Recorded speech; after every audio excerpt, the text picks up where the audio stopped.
Orkuveita Reykjavíkur hefur tekið álver fram yfir umhverfisvænni starfsemi, segir bæjarstjórinn í Ölfusi.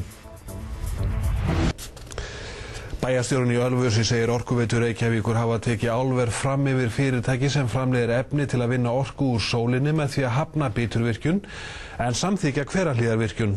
Kristján Már Unnarsson. Á sama fund og Biturvirkjun var slegin að í gærmorgun gaf stjórn Orkuveitunar grænt ljós á aðra virkjun á Hellisheiði, Hverahlíðarvirkjun. Bæjarstjórnum í Ölfusi þykir vont að Þorlákshöfn verði af verksmiðju sem átt að framleiða hágæðakísil í sólarrafhlöður en þær vinna orku úr geislum sólarinnar. Og sérstaklega í ljósi þess að hún fer í skiptum við álver því að orkan sem úr Hverahlíð búið að semja að hluta til álversuppbyggingar og það sem finnst mér vond skipti.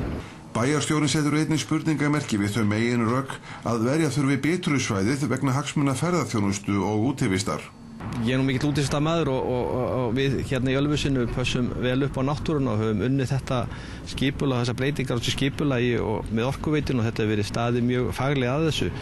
Ég sjálfur hef ekki séð fólk í stóru stíl þarna upp á þessu svæði en það getur vel verið að það sé á öðrum tímum heldur ég en það má geta þess að í nýju Hellisheiðarvirkjun að koma upp undir 400 manns á dag og það virðist vera mikill áhugi fyrir að skoða þessi tækni undur eins og Hellisheiðarvirkjun þannig hún virðist hafa aðdráttarafl.